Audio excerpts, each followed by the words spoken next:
Começou nesta manhã o julgamento no Tribunal Superior Eleitoral que pode tornar Jair Bolsonaro inelegível.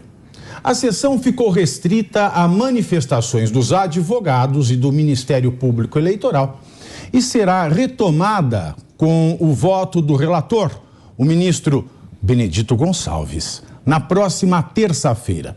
O vice-procurador-geral eleitoral, Paulo Gonet, defendeu a punição do ex-presidente por abuso de poder político na reunião com embaixadores realizada no ano passado, em que falas de Jair Bolsonaro questionavam a lisura do sistema eleitoral. Bom, e o Paulo Gonet, que é o procurador-geral eleitoral, disse que as falas deles não estão albergadas na liberdade de expressão. Disse ele, aspas, conclusão dos autos conduzem que o evento foi deformado em instrumento de manobra eleitoreira, traduzindo em desvio de finalidade. Fecho aspas. E aí, Nelson, eu estava acompanhando em tempo real as falas de um lado e de outro, do advogado do PDT, do PGRE, do Procurador-Geral Eleitoral, do Ministério Público, do advogado de defesa. Muita coisa foi dita, né? O PDT, ele trouxe mais fatos para esse julgamento, à revelia do que diz a legislação processual, né, que você tem que ficar ali restrito ao que foi trazido na inicial, porque foi aquilo que a outra parte se defendeu. Não tratar de outros assuntos, você tem que ficar ali, pediu aquilo, aqueles fatos, é isso. Quer investigar outras coisas, outra ação, desiste daquela. Bom, aí disseram que isso foi eleitoreiro, que isso cabe no artigo 22 para ele ficar inelegível, abuso de poder político. Aí tem aquela questão do julgamento de 2017, que o Tribunal Superior Eleitoral decidiu que fatos que não estiveram presentes ali no pedido da ação de investigação da Justiça Eleitoral não podem entrar e que, por isso, tinha-se que deixar elegíveis Dilma e Temer, em especial Michel Temer, porque não se pode aumentar os fatos e aí agora a defesa está usando isso. Aí tem aquela questão também do artigo 22, se o abuso de poder eleitoral, ele é aquele, isso está na lei, né? Que serve para privilegiar só um candidato e um partido e reclamando do sistema. Ele colocou todos em pé de igualdade, enfim. Deu uma paralisadinha, uma pausinha, volta na terça e, ao que tudo indica, na terça vai ter mais uma outra pausinha para voltar em outra sessão, porque parece que será um julgamento terminado em 3 sessões. Mas o relator é o Benedito Gonçalves, é aquele que ignorou o texto da lei para caçar o Deltan Dallagnol. O que você espera? Como é que você vê esses acontecimentos? A palavra é sua, meu amigo. Olha, primeiro, muito boa tarde, Thiago Pavinato, Ricardo Rous, Felipe, professor Suano, toda a audiência do Linha de Frente, da Jovem Pan. É o seguinte, muito tem se falado que o Bolsonaro vai ser julgado pelo conjunto da obra. Só tem um detalhe, em Estado democrático não pode se julgar pelo conjunto da obra. Fatos são julgados como lícitos ou ilícitos. Fatos podem ser ilícitos. Vamos lá, é o seguinte, parece que o telefone do Nelson está desligado. Olha que bacana. O microfone. Deixa eu ver a caixinha do seu microfone aqui. Vamos ver. Ei. Não, está ligado aqui, viu? Tem uma luz verdinha aqui. Tá? 1, 2. Tá, ó. Tá testando aí, ó. Vocês estão ouvindo? 1, 2. Teste som. Tá testando? Tá ouvindo? Teste som. Tá ruim? Então vem alguém trazer alguma caixinha nova para o Nelson, tá? Ó, eu já vou deixar separadinho aqui. Enquanto isso, eu passo a palavra aqui ao meu querido Pepe, que também é advogado, né? Advogado. E você, por favor, continue que nós vamos trocar a caixinha do Nelson. Bom, Pavinato, vamos separar esse processo em 2 partes, né? Primeiro, como o Nelson havia começado a iniciar a alegação dele, que eu acho importante, né? No Estado Democrático de Direito, você tem que saber do que você está acusado primeiro. Não adianta você, no curso do processo, juntar provas novas, né? Ou criar fatos novos, porque isso tudo prejudica a defesa. E a nossa Constituição, ela privilegia a ampla defesa e o contraditório, né? Tem que dar condições da defesa se defender. Então, o TSE acatar o pedido da promotoria e aceitar juntar no processo a minuta de golpe que foi achado na casa do Anderson Torres é um absurdo, né? Primeiro porque quando acharam essa minuta de golpe, né, a ação já estava em curso, né? Então isso seria um absurdo, né? Não dá tempo do Bolsonaro se defender dessa situação, né? Esse é o primeiro ponto que eu queria colocar aqui, né? Isso também o TSE já havia decidido anteriormente, né? Quando recusou aquelas alegações de Caixa 2, no caso que julgou a inelegibilidade da Dilma e do Temer, né? Então, é um absurdo, né, o TSE realmente acatar esse pedido da promotoria e aceitar essa minuta de golpe no processo, né? Esse é o primeiro ponto. O segundo ponto que eu queria deixar claro aqui é que isso não exime o Bolsonaro de ser criticado e de ser processado pelaquela reunião, que foi uma reunião bizarra, que ele chamou embaixadores do mundo todo no Palácio do Planalto, usando a estrutura do Estado, né, divulgando a reunião por meio da TV pública para falar mal do sistema eleitoral no Brasil, para falar mal das urnas eletrônicas sem qualquer tipo de prova. Isso, na minha opinião, Pavinato, isso já é motivo suficiente para declarar a inelegibilidade do Bolsonaro. E eu falo isso não porque eu acho isso, do meu ponto de vista, da minha convicção pessoal. Eu falo isso porque há julgado no TSE, como houve aquele do Francisquini, e que o Francisquini perdeu o mandato, veja só, perdeu o mandato porque ele gravou um vídeo falando mal das urnas eletrônicas sem nenhum tipo de prova, né? Então vamos separar a situação, né? A questão que é o absurdo o TSE acatar a minuta de golpe do Anderson Torres e separar da reunião, que foi uma reunião realmente bizarra, que tem qualquer tipo de possibilidade de condenar o Bolsonaro. Olha, eu vou voltar aqui com o Nelson. Nelson, faz um teste aí. Testando o som. Um, dois, teste. Testando o som. Teste. Chegou? Sabe? Vou separar aqui os pontos que o Felipe Monteiro apresentou. De fato, esta questão processual, ela é intransponível. Não dá para juntar outras coisas que não estejam no pedido inicial. Isso vai contra o processo. A 492 do Código de Processo Civil não permite isso e o código que rege o processo eleitoral é o Código de Processo Civil.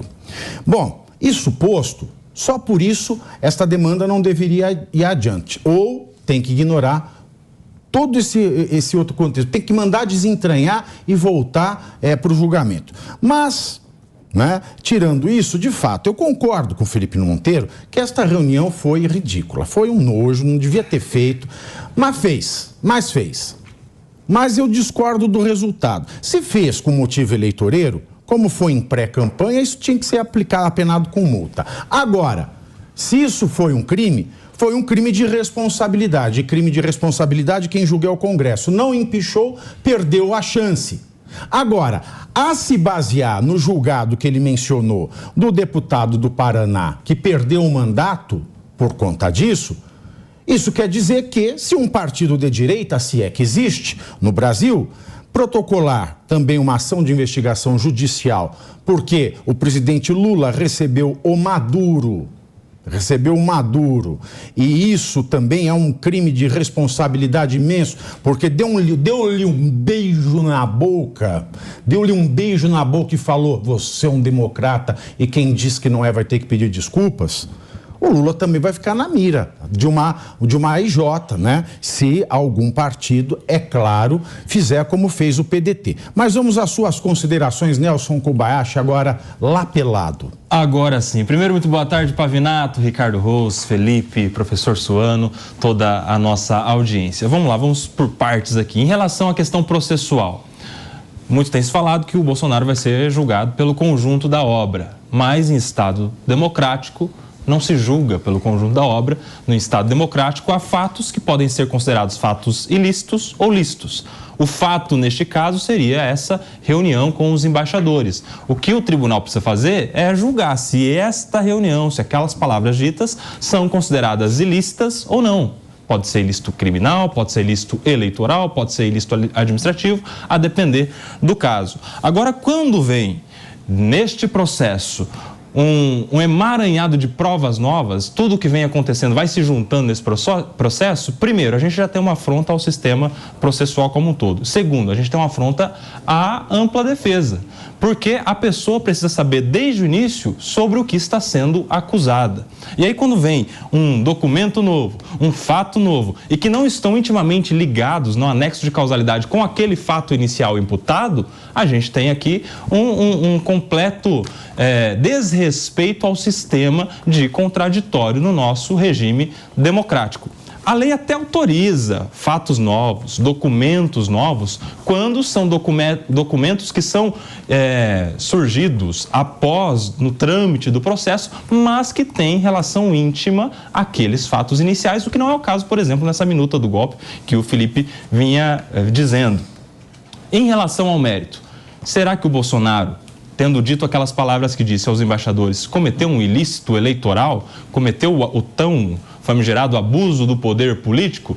Na minha visão, não. Justamente na mesma linha que você já vem falando várias vezes, Pavi, que não há um abuso de poder político, se assim houver, para benefício próprio, mas uma crítica generalizada contra o sistema eleitoral. O abuso do poder político deve ser considerado aquele em que há um abuso de poder político para benefício próprio.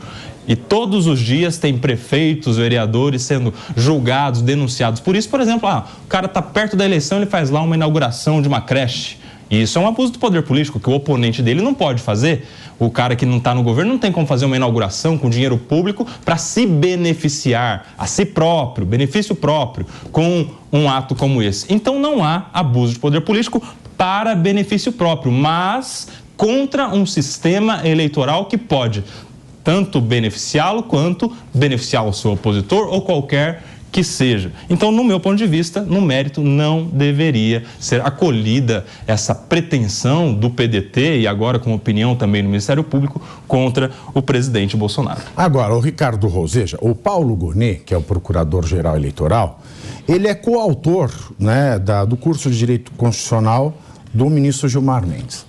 E o ministro Gilmar Mendes é que deu, né, o voto final em 2017, falando que não poderia, né, caçar o Michel Temer, porque não se pode fazer esta manobra que está se tentando fazer agora com o Bolsonaro. Isso não parece abusivo, você mudar de entendimento assim, do dia para a noite? Boa tarde, Pavinato. Boa tarde, meus colegas aqui da bancada, toda a audiência da Jovem Pan no Brasil e no mundo.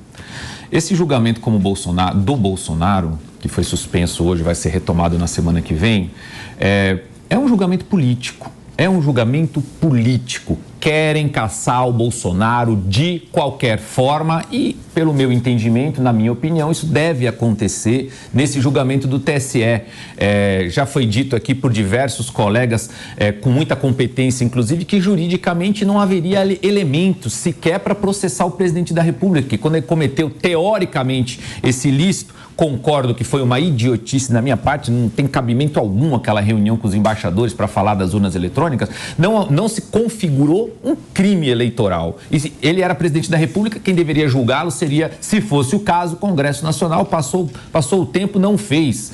Porém, estão procurando qualquer coisa para tirar o Bolsonaro da disputa eleitoral de 2026. Por isso que está se anexando toda e qualquer prova que eventualmente apareça, que possa corroborar e somar um volume, se desprezando toda a lógica jurídica de lado. A gente já viu que isso foi feito na cassação do mandato do Deltan.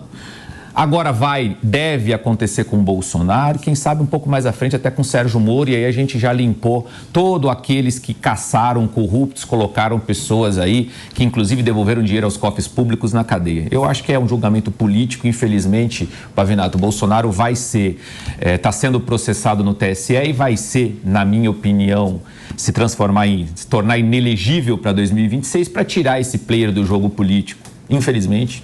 Agora, meus queridos, professor Marcelo Suano, você que é um especialista em questões militares. Ontem, uma das notícias que mais repercutiu foi a matéria do periódico britânico Financial Times, falando que o Biden teria interferido no processo eleitoral para garantir que a democracia do Brasil não falhasse. Eu tenho para mim o seguinte, sabe o que aconteceu nas últimas eleições? Transformaram um presidente em fascista para que elegessem um fascista presidente.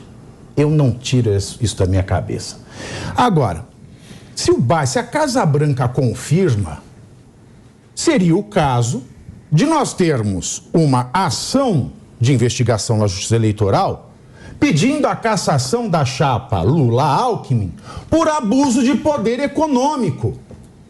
Nós temos aí o poderio econômico dos Estados Unidos interferindo no resultado da eleição.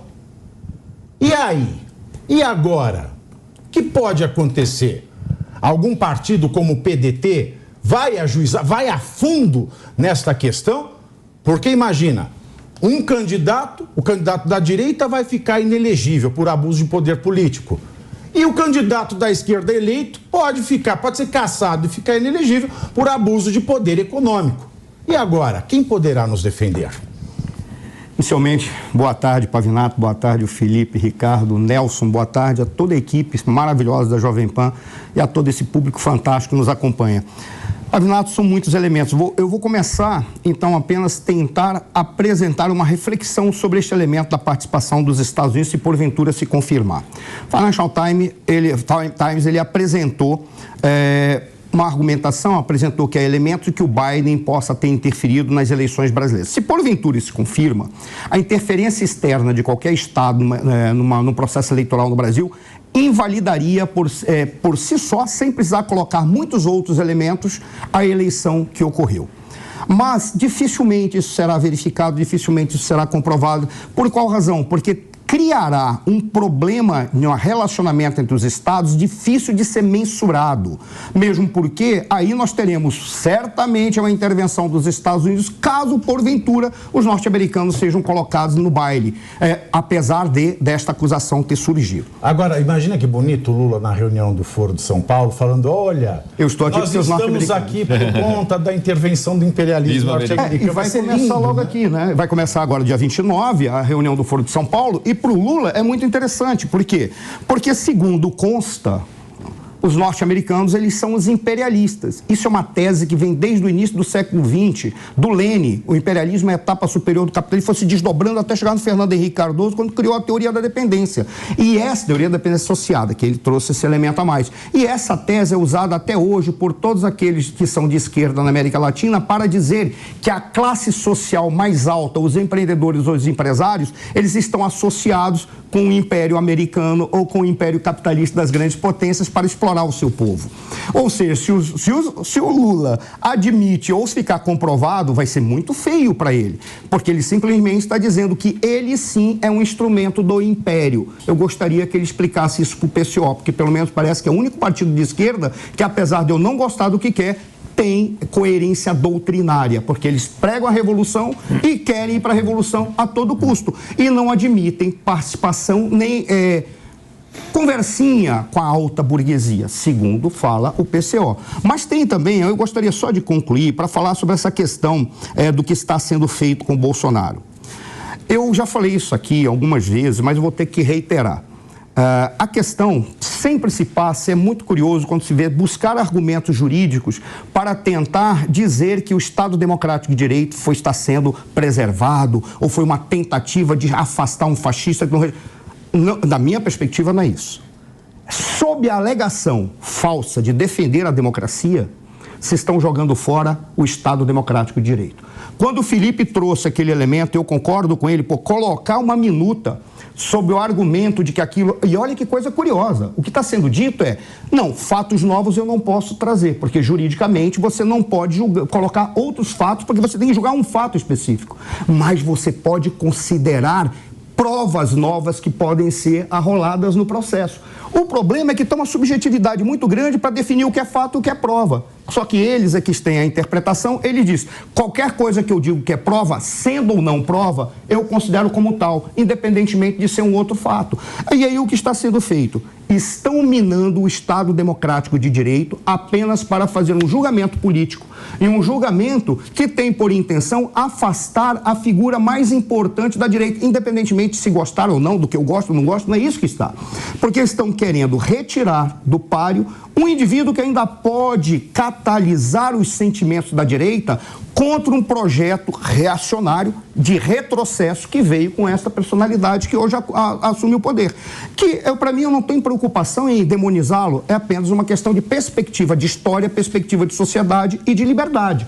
O que está aí não está trazendo a novidade, muito pelo contrário, ele vai num passado mítico que supostamente ele criou para trazer e deixar o país da mesma forma como sempre foi. Ou seja, o Estado é tomado por um conjunto de indivíduos que acham que os instrumentos do Estado são propriedade sua e que o espaço público é apenas o jardim das suas casas. O jardim